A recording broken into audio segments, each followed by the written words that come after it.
Kembali lagi di Ngosek bersama Ida dan Susu. Dan hari ini kita ditemenin sama kedua dokter. Ayo Kak, jelasin dokter siapa aja? Yang satu namanya Dokter Esti, yang satu lagi namanya Dokter Yogi. Gue panggil yang satu ini namanya Doro, yang satu lagi Esteh. Sebenarnya di handphone gue namanya Krewil, maaf ya. Terima kasih udah datang di sofa kita yang penuh dengan banyak cerita ya, udah dari kemarin gitu. Nah sekarang hari ini kita mau ngomongin apa nih Hong?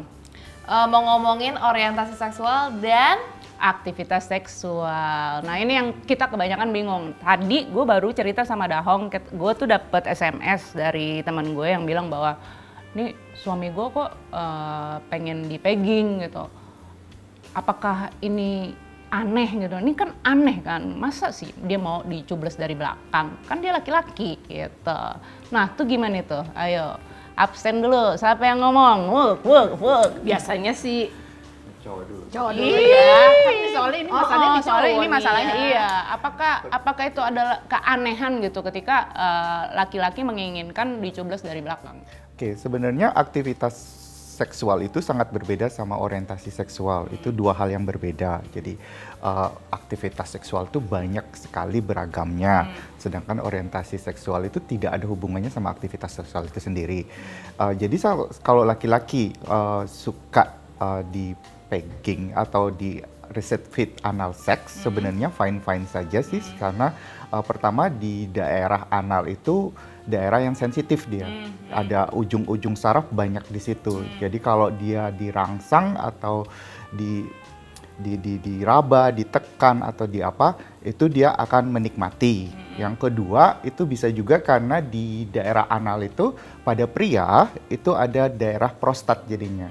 Kalau prostatnya itu dirangsang, jadi itu akan merupakan kenikmatan tersendiri bagi laki-laki itu sendiri. Jadi seseorang yang melakukan anal seks itu belum tentu dia orientasi seksualnya adalah homoseksual. Oke, terus si prostat ini sebenarnya yang punya laki-laki kan, jadi itu sebenarnya adanya di mana dan berapa besar sih letaknya tuh di mana gitu? Kali aja kan gue nyari aja susah gitu. ada bentuknya nggak sih? Gitu, Ada ya kan? bentuknya kayak kemiri. Kemiri. Ya. Iya, kacang Kenari, walnut. iya kacang walnut, iya. Jadi segini berarti kan gitu. Jadi kalau misalnya lo masukin jari lo di situ, sebenarnya lo bisa ngerasain atau enggak? Sebenarnya bisa sih kalau sebenarnya harus masuk ke dalam. Kadang-kadang di daerah perineum itu perbatasan antara testis ke anal itu kalau ditekan sedikit itu dapat kerangsang daerah prostat juga. Tapi kalau lebih dapetnya biasanya kita masukin jari ke dalam anus dan dibawa ke depan sedikit. Itu biasanya kerasa dia, bentuknya kayak kacang walnut gitu. Jadi ada tekungan gitu. Itu biasanya yang dirangsang pada saat anal seks. Di samping itu anal seks bukan berarti cuma prostat aja. Beberapa orang menikmati dari regangan. Ada regangan di daerah anal, itu juga masing-masing orang bisa menikmati itu. Terus ada rasa penuh, fulviness-nya. Jadi pas dimasukkan penis ke dalam rektum, itu rasa penuh kayak orang mau istilah BAB. Itu suatu rangsangan juga. Jadi banyak hal, jadi bukan cuma prostatnya aja. Makanya kalau itu kadang-kadang pada wanita pun bisa menikmati juga karena wanita tidak ada prostat kan? Betul. Tapi karena dia otot-otot di situ juga ada yang sensitif, maka ada juga yang bisa menikmati kenikmatan di situ. Benar sekali. Tapi itu bahaya gak sih? Maksud gue kan di situ kan tidak seperti vagina, gue mau ngomong Meki lagi. Iya benar. Benar. Itu kan tidak mengeluarkan natural lubrikasi. Jadi apakah ada teknik untuk melakukan itu atau gimana gitu? Coba Es. Ada gitu. Memang di situ memang nggak ada lubrikasi, tapi kita bisa memakai lubrikasi buatan. Terus kita ngasih perangsangan dulu supaya di situ lebih rileks gitu loh. Kalau lebih rileks, otomatis ketika penetrasi juga nggak terlalu menyakitkan. Kalau misalnya main coblos aja gitu kan ya. Berarti lo butuh latihan yang berkesinambungan, latihan. Hong. Lo latihan dulu, Bener. Hong. Lo jangan pemilu langsung. Play dulu lah ya. Iya. Nah, untuk mengatasi kekeringan itu dan untuk menjadi main lo lebih aman, lubrikan adalah salah satu solusi untuk kelancaran jalan menuju nirwana. Ulala. Ya. Jadi nih lubrikan dari Vivo ini ada jenisnya, bukan cuman yang kalau water based tuh gimana ya? Kalau water based itu berarti karena dia menguap di air gitu kan. Nah kalau misalnya pemain di belakang atau yang misalnya lu main di dalam sauna yang ada air-airnya, ada Uranus dengan basic silikon. Jadi lebih awet ya? Iya lebih awet, jadi lu tinggal berat gitu, lu nggak ngulang-ngulang lagi dan itu sama air bercampur nggak kenape-nape. Karena kayak istilahnya, kalau istilah ibaratnya minyak sama air nggak akan bersatu kan? Iya, kayak apa nih, yin and yang nggak ya? Iya, nggak tahu ya, Bukan. bisa gitu. Ya, balik lagi ke masalah orientasi seksual. Jadi bisa dijelasin nggak sih orientasi seksual tuh apa? Karena maksudnya gimana gitu? Apakah lu, bagaimana lu bisa tahu bahwa lu punya orientasi seksual tertentu gitu? Apakah ada tesnya Iya. kah? Atau gimana cara kita mengetahui orientasi seksual kita tuh apa gitu? Oke, orientasi seksual itu adalah ketertarikan fisik dan emosional. Sebenarnya harus ditekankan emosionalnya. Kalau fisiknya aja sih tidak ya. Sebenarnya saya suka penyanyi Korea, belum tentu saya secara fisik suka sama dia gitu.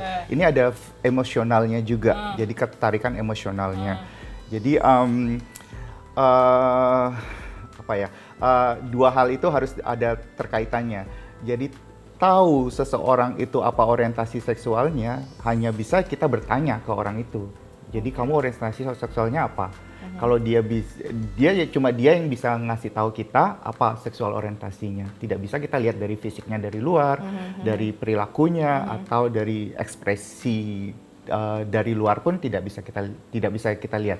Tapi kalau dari kitanya sendiri, apakah kita bisa kayak, aku yang sendiri bisa tahu nggak sih kayak, oh aku sebenarnya apakah aku hetero, atau apakah aku tuh homo, atau aku aseksual, atau apapun itu. Cara tahu dari mana? Apakah ada tes tertentu untuk memberitahuan kita bahwa, oh iya sebenarnya aku adalah ini gitu?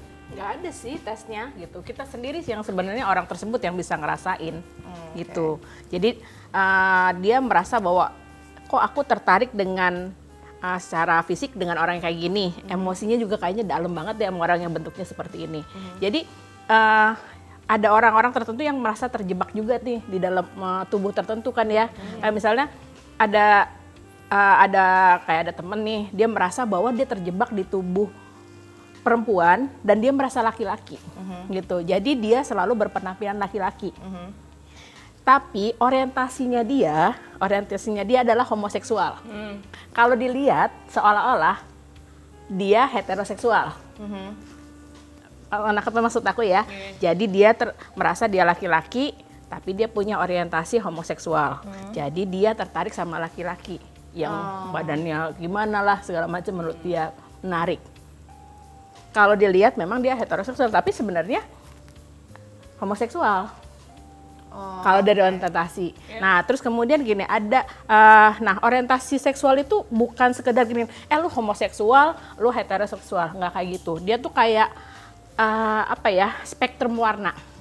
Gitu. Jadi mungkin aja gini, aku tertarik nih sama perempuan yang tipe begini. Tapi kalau aku melakukan aktivitas seksual dengan orang yang seperti kayak gitu, kayaknya enggak deh gitu. Aku lebih tertarik melakukan aktivitas seksual dengan laki-laki gitu.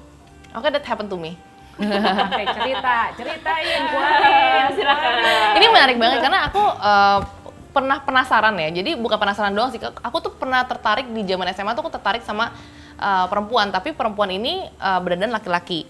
Nah, jadi aku nggak, tapi aku ditolak lah ya whatever. Terus Pantesan dideketin gue mulu.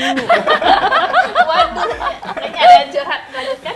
nah, tapi sekarang aku juga ngelihat lagi aku ada ketertarikan dengan perempuan tapi dia itu badannya seperti laki-laki. Ya. Itu aku termasuk hetero tapi gimana tuh? Ya sama, tapi sepertinya gini. Jadi mungkin untuk karena dia penampilannya seperti laki-laki Iya. Jadi kita tertarik pada laki-laki. Tapi Oke. karena walaupun dia perempuan, tapi dia penampilan seperti laki-laki, kita tertarik dengan tipe yang kayak gini, gitu. Oh, oke. Tapi apakah itu menjadi homoseksual? Ya belum tentu juga gitu. Oke. Sekarang tinggal apakah dia langsung menindaklanjuti yang di sini di ketertarikan itu atau ya udah berhenti di situ doang gitu. Oh, oke. Jadi ya gue mau tambahin sih, sebenarnya gue punya om nih, ini juga menurut gue cerita menarik karena om gue itu 56 tahun ke gap sama gue di bar lagi cium cowokan. Terus gue sadar bahwa dia bilang sama gue tuh sangat tersiksa sebenarnya. Anaknya 2 gitu, sepupu gue umurnya lebih tua dari gue lagi. Dia bilang bahwa nih kayaknya gue selama ini tuh tersiksa gitu dengan keadaan gue sebenarnya, tapi dia menjalankan hidupnya dia secara normal dengan ya udah mencukupi anak waktu untuk bermain-main dan istri. Cuman akhirnya bercerai dan sekarang menikah dengan pasangannya dia yang ini gitu. Jadi kan lu dalam hal itu kan lu berproses kan, bertahun-tahun lu menikah dengan perempuan dan setelah berapa lama gitu mungkin udah nggak kuat lagi dengan itulah pressure dari dirinya dia sendiri karena dia membohongi dirinya dia sendiri pertama, dan lu itu dilakukannya bertahun-tahun, itu kan kejam banget buat diri lu. Terus lu juga berbohong sama keluarga lo dan orang-orang di sekitar lo. Bohong itu kan sebenarnya berat banget, apalagi kalau lo mesti keluar mindik-mindik biar nggak diliatin orang. Dalam banyak kasus di kalian berpraktek ini, banyak gak sih orang yang bingung dengan orientasi seksual dan aktivitas seksual gitu, dan mereka mempertanyakan dirinya mereka sendiri, gue tuh sebenarnya masuk kategori apa? Sebenarnya orang tuh suka banget kalau dia dimasukin ke box-box tertentu sebenarnya. Sebenarnya box tuh ada banyak. Sebagai dokter sih sebenarnya kita tidak boleh memasukkan dia ke dalam box yang mana gitu. Ya saya sebagai dokter saya cuma memeriksa perilaku dan aktivitas seksualnya saja tanpa melihat orientasi seksualnya juga gitu. Kalau kita bicara orientasi seksual, kalau Su cerita tentang omnya itu orientasi seksual tuh ada yang pure heteroseksual, ada pure homoseksual. Nah di between ini itu banyak sekali yang bisa berubah dan fluid banget gitu. Jadi mungkin pada saat ini dia ada di tengah, pada suatu waktu mungkin karena dari lingkungannya sudah mensupport, terus ada kebebasan, makanya dia lebih fluid ke memilih untuk homoseksual jadinya seperti itu. Sebenarnya udah basically dia udah ada, tapi karena waktu itu karena pressure dari lingkungan segala macam. Tapi setelah sekarang mungkin lebih bebas, lebih pengaruh dari lingkungan atau teman, dia lebih bebas jadinya mengekspresikan dirinya. Dengan warna-warna yang banyak begini, gue kadang-kadang masih suka bingung, kayak misalnya dulu kan kita selalu berpikir bahwa oh ya cuman 1-2 warna, cuman hitam sama putih. Sekarang warnanya banyak banget. Sampai tadi Dahong juga cerita, apa sih yang lo tadi mau tanya, bahwa oke, kalau misalnya gue punya ketertarikan sama lo nih, tapi gue nggak mau Ewita gitu, itu apakah orientasi seksual tertentu atau itu adalah apa nih gitu? Karena kan kayaknya menurut kita yang dalam sosial yang seharusnya lu punya pasangan terus lu beraktivitas seksual gitu, ini kan nggak lazim gitu. Kayak aku suka sama Kak Susu, tapi udah sampai situ aja. Tapi nggak mau Ewi wow sama Kak Susu gitu. Tapi suka banget sama Kak Susu, I love you. Ya itu tadi kan yang udah kita bilang kan, bisa jadi kan yang in between tadi yang Dokter Yogi bilang. Jadi memang tertarik pada yang sama jenis kelamin, tapi nggak di follow up lebih lanjut gitu aja. Enggak, bukan cuman dalam satu jenis kelamin yang sama, tapi maksud gue sama Yogi, jangan Yogi deh, gue sama Ruf nih. Gue suka sama dia, tapi dia ganteng gitu, seksi, badannya oke gitu. Tapi gue nggak mau Ewita sama lu, Ruf. Gitu. Maaf nih gitu. Cuman apakah itu adalah orientasi seksual tertentu atau gimana? Yang kita dengar apa sih aseksual kan? Apakah aseksual itu termasuk orientasi seksual? Ya, masuk ke aseksual berarti dia tidak ada tertarikan, bahwa dia tidak tertarik pada laki-laki atau tidak tertarik pada perempuan. Sesuai dengan sama dengan jenisnya atau berlawan jenisnya. Prinsipnya segini, kalau orientasi itu dari hati dia, mainnya hati dia. Jadi kalau dia ada ketertarikan fisik dan emosional, itu harus ada kata kunci emosionalnya. Jadi ketertarikan secara untuk berhubungan seksual juga. Jadi kalau dia tertarik secara fisik saja, misalnya saya suka Asyu karena cantik, karena Bola, eksotik, gitu. tapi belum tentu orientasi saya kan belum tentu saya adalah heteroseksual. Iya. Untuk tahu orientasi saya harus ditanyakan apa orientasinya, tidak bisa dilihat dari luarnya saja. Misalnya saya suka bintang film siapa gitu. Saya suka fisiknya aja, tapi belum tentu saya kan tertarik secara seksual Iya, sama orang betul. itu. Kuncinya sih ada ketertarikan. Berarti Emosinya si gitu. Kinsey dulu benar juga ya, bahwa dia kan punya skill Iya, kan. itu dia Dia ada. bilang bahwa Dr. Kinsey, lu belum lahir Hong, gue juga belum lahir. Apa gue segini nih udah. Cuma dia doang yang fosil. Iya kan gue Yang fosil aja belum lahir gimana? Yang lain. Jadi Dr. Kinsey bilang nggak ada manusia itu 100% heteroseksual. Dia tuh kayak gini ya, kayak misalnya lu seneng lihat cewek cakep kan pakai baju bagus gitu. Berarti kan lu udah ada ketertarikan secara fisik. Apakah lu mau tidurin kan itu berbeda lagi urusannya. Tapi lu udah punya ketertarikan itu, bener gak sih? Iya kan? Orientasi seksual belum tentu mendorong orang menjadi punya perilaku seksual yang sama gitu. Tadi kayak si omnya kan, dia punya orientasi seksual homoseksual, tapi ketika aktivitasnya jadi heteroseksual. Nah, jadi misalnya gue gay nih kan, gue dari dulu udah gay, terus sekarang gue mau melakukan hubungan seksual dengan ya sama laki misalnya gitu. Apakah itu merubah orientasi seksual lo atau ini sekedar aktivitas seksual? Karena banyak orang yang pikir ya udah lu ya tadi ya udah lu gay aja, nggak mungkin lu bisa sama yang jenis. ya lawan jenis gitu. Oh, sebenarnya dilihat yang seperti saya bilang tadi, orientasi seksual cuma dia yang tahu apa orientasi seksualnya. Pada suatu saat misalnya dia berubah, istilah berubah gitu, nikah gitu, itu dilihat dari banyak hal sebenarnya. Sebenarnya orientasi seksualnya bisa aja tetap dia, tapi karena ada tekanan dari keluarga, tekanan dari lingkungan yang mengharuskan dia untuk menikah, mau nggak mau dia harus menikah. Tapi belum tentu dia berubah untuk orientasi seksualnya. Tapi secara badan lu bisa. Bisa. Karena apa? Terus saya kadang-kadang ada yang namanya naluri ya. Gitu. Naluri. Dalam arti gini. Ada beberapa temen yang dia gay, biasalah dipaksa-paksakan ya, lo mesti nikah, lo harus nikah karena kalau lo nikah lo bisa berubah jadi heteroseksual, gitu kan. Nah, apakah itu dia berubah? Ya dia tetap aja bayangin yang lain gitu loh untuk melakukan itu gitu. Bisa saja pada saat dia berhubungan seks dia tidak membayangkan istrinya, tapi membayangkan orang lain di depannya dia. Pantesan laki gue merem dulu. Lu harus hati-hati kalau pasangan lo lagi Ewita dia merem. Either dia bayangin lagi ngaduk semen, ya kan? Tapi kan kasus lu nggak cewek nggak cowok lo. Terima kasih atas pengumumannya saudara-saudara. Jadi juga kan kemarin-kemarin tuh banyak beredar cerita tentang bahwa oh ya lu orientasi seksual itu lu bisa nular gitu. Kalau lu misalnya kerja di salon lu bisa jadi ngondek beneran gitu dan lu akan berubah wujud menjadi gitu.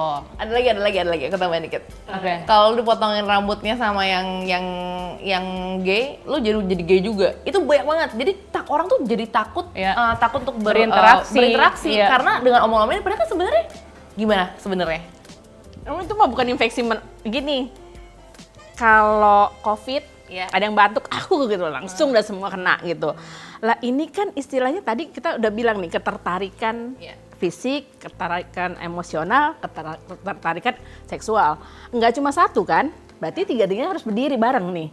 Nah kalau yang namanya ketertarikan gitu, itu kan nggak selewat begitu kayaknya gue langsung enggak kan? Gue juga tertarik sama dia gitu.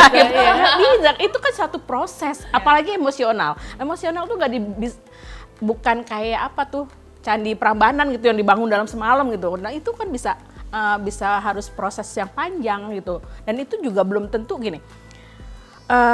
Ada teman-teman yang tetap bekerja di lingkungan homoseksual, gay, tapi dia punya orientasi heteroseksual. Tetap aja dia nggak ada masalah dengan teman-temannya itu gitu.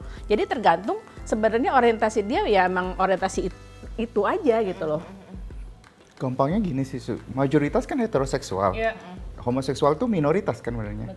Sebenarnya mayoritas lebih banyak pengaruhnya kepada minoritas betul. itu. Tapi Sebenarnya kenapa- minoritas itu yang kalau Iya, dia menular, benar. minoritas itu Harusnya- yang gampang berubah Iya, sebenarnya, harusnya bukan semua yang jadi minoritas satu mempengaruhi warna. Iya, mayoritas. benar juga. gitu. Iya, benar. Sebenarnya kalau gini, TV heteroseksual di TV semua heteroseksual semua kan tentang nikah pun harus yang heteroseksual laki sama perempuan, terus kadang-kadang percintaan di TV pun laki-laki sama perempuan. Tapi sebagai orang homoseksual itu tidak ada pengaruhnya sama sekali. Jadi itu tidak bisa karena pengaruh dari lingkungan. Itu basicnya dia udah dari lahir, udah ada dasar bahwa dia mempunyai orientasi seksual tertentu gitu. Jadi lu tidak bisa diubah. Berarti lu seharusnya udah tahu lu tuh orientasi seksual lu apa pada saat lu masih belia lah gitu, atau butuh proses. tergantung, Jadi tergantung yang tadi saya bilang yang skala Kinsey Iya, itu. iya. Jadi kan ada yang pure homoseksual, ada yang Masih- masih pure heteroseksual. Iya. Yang between ini yang biasa butuh Baik. waktu untuk butuh proses untuk mengenali diri sendiri gitu. Kalau yang sudah homoseksual dari lahir ya udah I'm gay something like that. Iya, dan sebenarnya gue Jadi itu udah dari kecil dia seperti itu. Tapi kalau yang di between ini yang biasanya butuh proses. Jadi ya karena kan banyak lingkungan, sosial, keluarga, apa keyakinan juga kan itu adalah salah satu yang emang bikin lo juga merasa tertekan untuk menjadi diri lo sendiri, iya kan. Nah, ini aku tambahin dikit sih. Jadi aku pernah stupidly lah ya, maksudnya aku nanya kayak, aku nanya ke teman aku, lu gimana sih cara tahu lu kalau lu tuh gay? Aku tanya gitu kan, terus dia tanya balik, gimana cara lu tahu lu heteroseksual? Make sense ya? Jadi aku ketika dibalikin pertanyaan itu kok, iya juga ya, pada saat gue dari kecil gue tahu aja gitu loh. Tapi mereka dari kecil juga tahu juga. Jadi Tapi enggak. kan lo tadi juga ada Itu kan setelah, iya, benar, berproses ya, jadi ada proses-proses prosesnya, itu, iya. heeh. Dan untuk mendapatkan proses-proses ini menurut gue banyak orang yang jadi merasa tertekan karena Iya, nggak gampang. nggak gampang. Karena kan itu apa yang lo percayain dari awal terus tiba-tiba lo merasa bahwa kayaknya ini bukan gue banget Iya. gitu. Itu benar-benar prosesnya sangat gila sih yang gue dengar-dengar dari teman-teman gue gitu. Jadi dengan berbagai macam ragam aktivitas seksual yang sangat berwarna ini kayak misalnya fisting, rimming, kunilingus, analingus, apalagi tuh dragon play. Blowjob. Tidak bisa dipraktekkan di sini, tapi ya bagaimana nih cara kita untuk bermain secara aman dan punya proteksi, karena kan ya banyak aktivitasnya dan mungkin dengan dunia yang modern ini dengan digital tinggi saksik gitu, itu gimana tuh? Sebenarnya harus aktivitas seksual itu sebenarnya aman-aman saja selama dua pihak konsen apa yang harus dilakukan gitu. Saya setuju, kamu setuju, batasannya sampai di mana. Tahu kalau memang tidak suka harus bilang stop artinya stop gitu modelnya. Terus banyak cara untuk mencegah HIV sama IMS sebenarnya. Bisa pakai kondom, bisa testing rutin. Karena anggaplah gini, organ reproduksi sama organ seksual itu adalah hal yang berbeda gitu. Jadi orang selalu ke dokter pasti cuma diperiksa penis sama vaginanya saja. Tapi lupa kalau dia juga harus periksa mulutnya, di pantatnya kalau dia pakai analnya. Jadi semua itu harus diperiksa. Yang terpenting adalah jujur sama dokter. Kalau kamu sudah nyaman sama dokter, kamu bisa ungkapkan semua aktivitas seksual yang kamu lakukan. Jadi saat itulah dokter akan memeriksa bagian-bagian mana yang harus diperiksa. Kalau pengaman sih aman, kalau pakai kondom aman selama dia dipakai dengan pelicin yang compactable. Oke, yang Iya, kompatibel compatible. jadinya.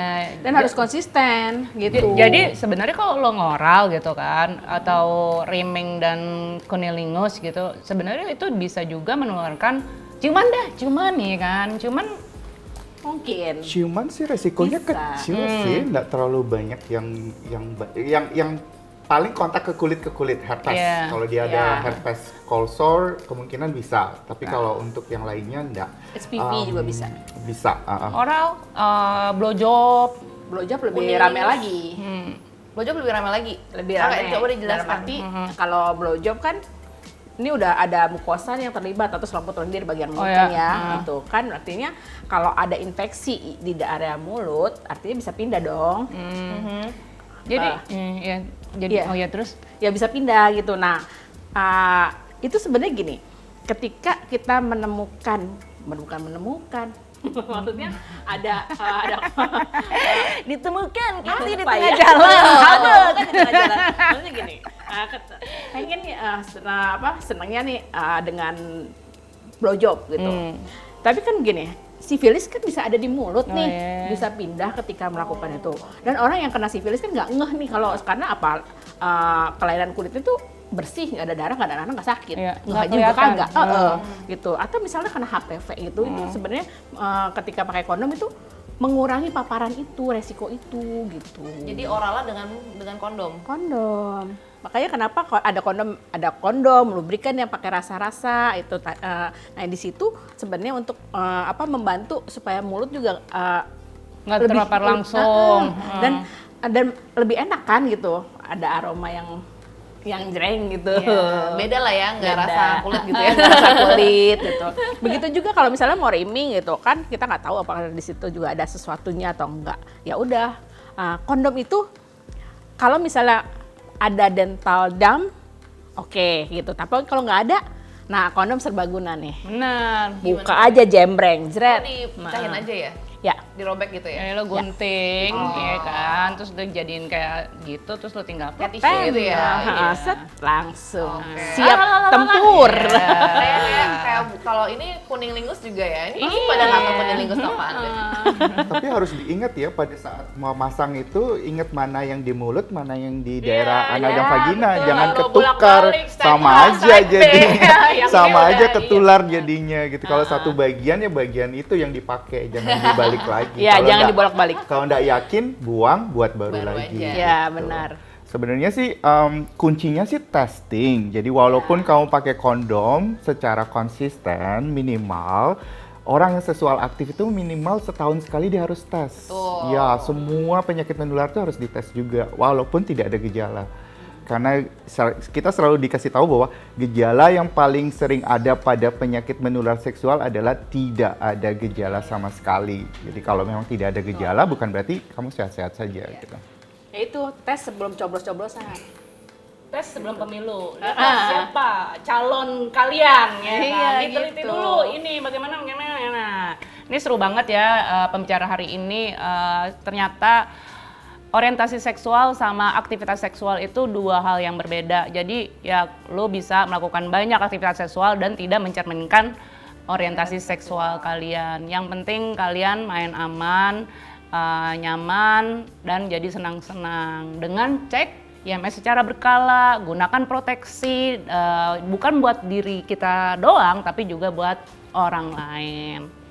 Jadi tambahan lagi, mengutip dari kata Pak Dokter, tadi kalau untuk yang manusia tuh tidak suka dikotak-kotakan. Jadi lanjutkan Pak Dokter. Sebenarnya sih tidak mengkotak-kotakan. Jadi anggap bahwa biasa kan hormati hak dan asasi orang gitu kan, hak dan kewajiban. Jadi haknya orang harus dihormatin. Entah dia mau jungkir balik, mau jadi apa, yang penting dia aman-aman saja sih, tidak ada masalah sih sebenarnya. Aku sih hari ini seneng banget, belajar banyak banget dari Dokter Esti, dari Dokter Yogi. Thank you so much. Hari ini belajar tentang orientasi seksual, tentang aktivitas seksual. Teman-teman semua jangan lupa nonton terus Ngosek Ngobrol Seputar Seks, diproduksi oleh Magdalene dan Laci Asmara, didukung oleh Vivo by Danpack Pharma. Malu bertanya sesat di dalam celana, marilah kita semua senang-senang di ranjang asmara.